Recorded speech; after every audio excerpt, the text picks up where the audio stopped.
Sorry, I have to move on. In large parts of Lucian's multifaceted oeuvre, gender is not a dominant topic. The rhetorical entertainer and satirist from Samosata is more concerned with foolish philosophers, credulous contemporaries, and cheating charlatans of various kinds, almost all of them male. There is one group of works, however, in which females and their relations with males play a more visible role. In his so-called minor dialogues, there is ample material to show us how Lucian is able to both use and undercut gender stereotypes in order to generate both drama and humor.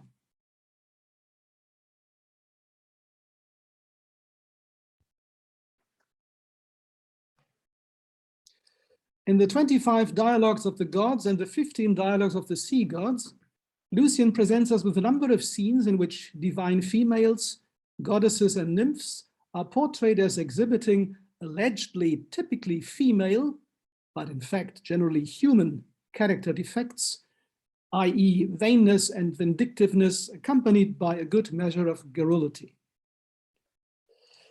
Thus we get repeated demonstrations of Hera being a very jealous consort of the supreme god Zeus. In Dialogues of the Gods number 8, Hera scolds him not only for having so many affairs with mortal women, but also for having recently brought Ganymedes up into heaven to be his homosexual plaything. Hera's jealousy also comes to the fore in dialogue number 18, in which a vitriolic altercation unfolds between her and Leto, with each belittling the children of the other. Hera triumphantly denounces Artemis as hideous and Apollo as a cheater in oracles and musical contests, but Leto has the last word, venomously predicting that Hera will soon be devastated once more by Zeus' philandering.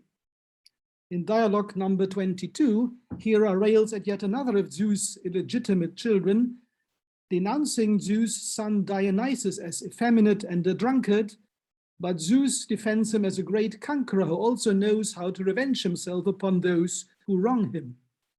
When Hera goes on to accuse Dionysus of bringing alcohol and its dire consequences into the world, Zeus responds that Hera raises all these accusations only because he is still jealous of Dionysus' mother Semele. Now, interestingly, dialogue number 9 presents us with a reversed situation. Here, Hera reveals Ixion's amorous interest in herself to Zeus, who, however, not only fails to become jealous in his turn, but exhibits something like understanding for Ixion's erotic predicament and even proposes to let Ixion make love to a phantom looking like Hera to relieve him of his erotic urge, an idea which makes Hera recoil in horror. In this scene, then, the philandering male and the monogamous female are very nicely pitted against each other. In other dialogues, however, goddesses too are depicted as being just as much under the sway of Eros as gods like Zeus. In dialogue number 19, Aphrodite and Selene both complain about being vexed by Eros. And in dialogue number 20, Aphrodite accuses him of causing too much mischief, even among older goddesses like Rhea. In the dialogues of the sea gods too, goddesses are portrayed as being prone to human vices like jealousy and vindictiveness. In Dialogi Marini number 1, the narrated Doris taunts her sister Galatea for having acquired the Cyclops Polyphemus as her lover, but Galatea defends Polyphemus' qualities and retorts that Doris is just jealous because she was not able to acquire a lover herself. In dialogue number 7, the narrated Panope narrates to her sister Galene how during the wedding of Peleus and Thetis, Ares provoked a vehement quarrel between Hera, Athena, and Aphrodite by letting roll a golden apple with the inscription, "The beautiful one shall take it," into their midst. She says each of them laid claim to it, and if Zeus had not separated them, they would even have come to blows. End of quote. Only the narrated Iphianassa in dialogue number 14 is something of an exception to the rule. though she is at first annoyed when hearing that Perseus has just slain the sea monster that the Nereids had sent as a punishment for the boastful mother of Andromeda, who had claimed that she was more beautiful than the Nereids, she relents after hearing the whole story, recognizing that Andromeda is not to blame for her mother's insult. And she even tries to assuage her sister Doris, who still regards Andromeda's now averted death as a fitting punishment for her mother.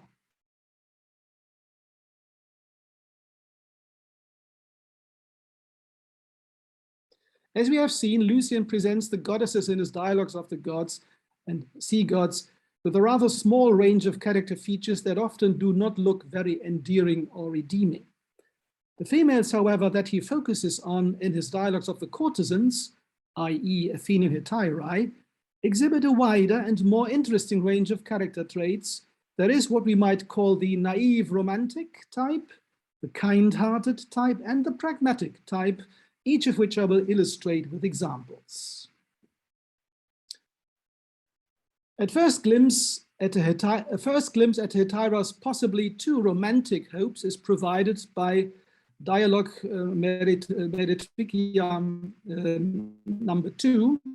Here Myrtion vehemently scolds her lover Pamphilos because she believes that he has abandoned her in order to marry a ship owner's daughter, although she is already pregnant by him and soon to give birth.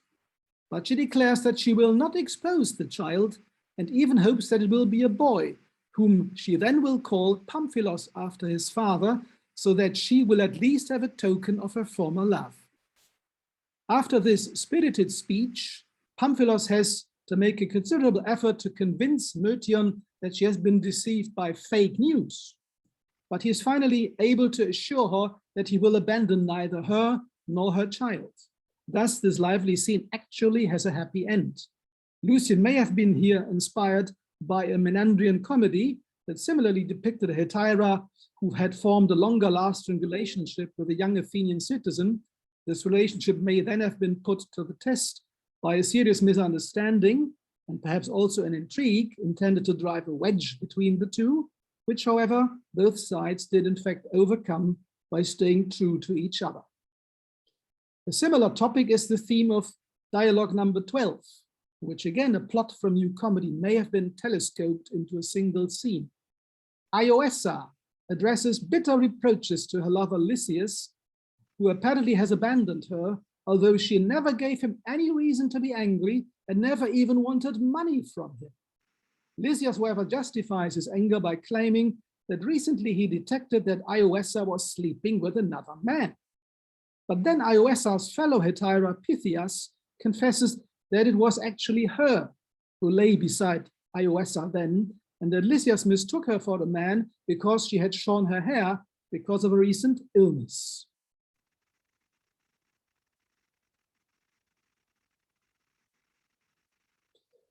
In a few of the dialogues of the courtesans, the dominant trait of hetaira might be called kind-heartedness. This is surely displayed by dialogue number 10, where two hetairae, Chelidonion and Drosis, discuss a plan to upstage and unmask the pederastic philosopher Aristaenetos, who has taken hold of Drosis' young lover Cleinias. There might again well be a comedy plot behind this. Another example of kind-hearted behavior may be found in dialogue number 11. Here, Tryphina tries to comfort Charmides, who pines away for another hetaira, Philemation, who rejected him when he could not pay her exorbitant prices. Tryphina then tells him that Philemation is much older than she pretends to be, and that her supposedly good looks are mostly fake. On hearing this, her distracted companion finally pays full attention to her. Of course, there may not only kind-heartedness be involved in Tryphina's behavior, but also some pragmatic calculation that a display of kindness may also bring her a new lover, i.e. a new source of income. This may, of course, remind us also of the kindness cum pragmatism which Menander Sabrotonon in Epitrepontis displays. It is this kind of pragmatism present in rather many of the dialogues, the courtesans, to which I will turn shortly. Before that, however, let me briefly yet discuss dialogue number 13, in which Hetaira actually forgoes substantial gain because her basic decency forbids it. In this scene, a boasting soldier called Leontikos and his retainer called Chenidas want to impress the Hetaira hymnis with their graphic descriptions of Leontikos's gruesome deeds in battle, but they utterly fail because Hymnis is so disgusted by these tales that she gets up and departs, leaving behind the two men accusing each other for inventing fake heroic deeds and botching Leontikos's intended tryst. In this dialogue, then, the Hetaira is the only decent person, refusing to take even the double sum of money from someone whom she herself likens to an accursed murderer.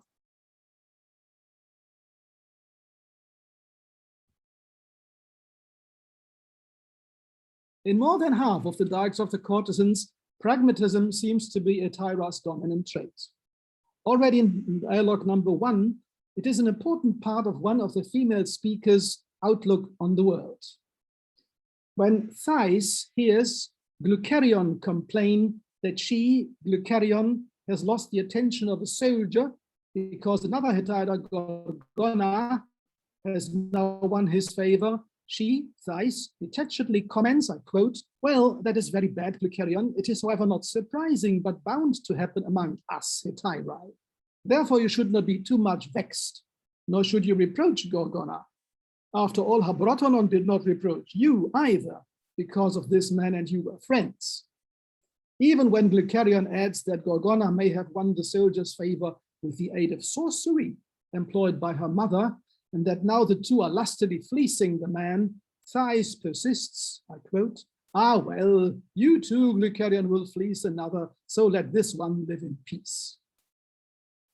Level-headed pragmatism also plays an important part in dialogue number 3, which paints a somewhat darker picture of Hetaira's situation. It starts with Hetaira Philina's mother addressing severe reproaches to her daughter because she has heard reports that Philina had maltreated her lover Diphylos openly in front of other people. Philina defends herself by pointing out that she did this in order to punish Diphylos for his own bad behavior towards her earlier. The mother, however, regards this punishment as most unwise. I quote, "Don't you realize, my daughter, that we are poor? And don't you remember how much we have got from him? And what kind of winter last year we might have had to go through if Aphrodite had not sent him to us?" And when Philina retorts, "So what? Shall I therefore suffer to be mistreated by him?" The mother persists, "Well, be angry then, but do not mistreat him in return. Don't you know that lovers stop loving when they are mistreated? Be careful not to break the rope by pulling it too hard."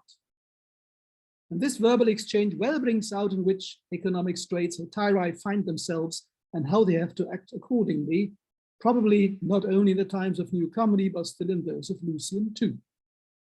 The economic strains Hetairae are subjected to, and which force them to embark on this way of living, are also in the background of dialogue number 6. In this text, the elder Crobyle congratulates her daughter Corinna for having successfully received her first payment from her first lover, a minor, a rather substantial sum, but she also points out that these wages are sorely needed. Since the death of Crobyle's husband, a well-reputed smith, 2 years ago, his wife and daughter have steadily sunk deeper into poverty, and the little needlework Crobyle gets to do every now and then is hardly enough to keep them alive. So she has put all her hopes on her daughter being an attractive Hetaira. A further illustration of the economic pressures that the Hetaira's existence is subjected to is presented by dialogue number 7. Here too, here the young Hetaira Musarion is scolded by her mother that her handsome young lover Chaereas not only gives her nothing, except nice promises about what he will give her once he inherits his father's ample estate, but he even borrows from her and then squanders what he has borrowed in carousals with his friends. Musarion tries to defend herself by stating that Chaereas has promised to marry her after inheriting, but her mother remains skeptical. I quote, "Do you expect to be 18 all your life, Musarion? or that Kyrios will be of the same mind when he has his fortune, and his mother finds him a marriage that will bring him many talents? Will he then still, you think, remember the tears and the kisses and the vows when he looks at a dowry of, say, 5 talents?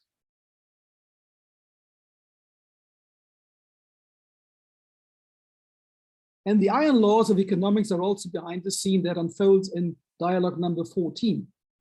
Here, the sailor Dorion bitterly complains that Hetaira Myrtale has ditched him and transferred her favors to a wealthy Bithynian merchant. And this after he, Dorion, has always given her so much. Myrtale coolly reacts to these reproaches and asks Dorion to enumerate everything he has given her. It then turns out that the list is not very impressive. A pair of shoes from Sicyon, a box of Phoenician ointment, onions from Cyprus, and 5 haddocks and 4 perch, 8 loaves of ship's bread, a jar of figs from Caria, a pair of gilded slippers from Patara, and a great cheese from Githyon, plus a number of little sums from Myrtale's mother and slave. All these items, however, cannot rival with the presents made by Myrtale's new Bithynian lover, a costly dress, and an expensive emerald-studded necklace, as well as new earrings, a new rug, plus the sum of 2 minae and the rent for her house. Dorion's last argument is that Myrtale's new lover is well over 50 and looking it too. But this fails to sway Myrtale, who clearly prioritizes her economic security and gain. Another aspect of the kind of cool-headed pragmatism Hetaira needs is shown in dialogue number 8, at the center of which is the question, how can Hetaira make a lover who so far hasn't given her anything at last pay up? Apparently by employing jealousy as a weapon. This is what the experienced Hetaira Ampelis teaches her younger colleague Chrysis. However, this strategy can also backfire, as we learn in dialogue number 15. Here the Hetaira Krokale had tried to shut out an officer with the telling name Deinomachos, who had not agreed to pay 2 talents, which is of course quite a huge sum, for her favors. Instead, Krokale invited a wealthy farmer to spend the evening with her. But while the two were having fun, Deinomachos and 7 fellow soldiers burst into the house and started smashing everything up, including the poor farmer, who got a substantial thrashing. On hearing this story, the Hetaira Kochlis too displays a healthy pragmatism in her comment. I quote, "Yes, that is what one gets from these soldier lovers, thrashings and troubles in court. I am doing the right thing by not letting them come near me. Give me a fisherman or a sailor or farmer with few compliments and plenty of money." End of quote. You may see such pragmatism even at work in dialogue number 5, which is in some respects probably the boldest of the scenes depicted by Lucian, and probably not inspired by a new comedy play. Here, Leaina is asked by her friend Clonarion whether it is really true that her current lover is no male, but a female. Leaina admits it and then narrates how this lesbian relationship came about. But when Clonarion wants to know what they actually do when they are together, Leaina rather ashamedly refuses to elaborate. This scene is remarkable not only for depicting a rather wealthy woman who is apparently able to live out her homosexual inclination openly and to enter into a relationship with a Hetaira in the same way as a man would do, but also for a Hetaira's pragmatic acceptance of such a relationship. So in conclusion, or to conclude, in the lives of the courtesans, Lucian deploys a rather impressive cast of female speakers.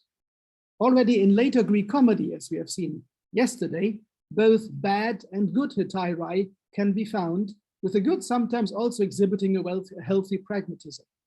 It seems to be this trait that Lucian has developed further, creating a type of woman able to approach life in a level-headed and pragmatic way that makes these women able to fend for themselves in a world very much dominated by male attitudes and prejudices. So thank you very much for your attention.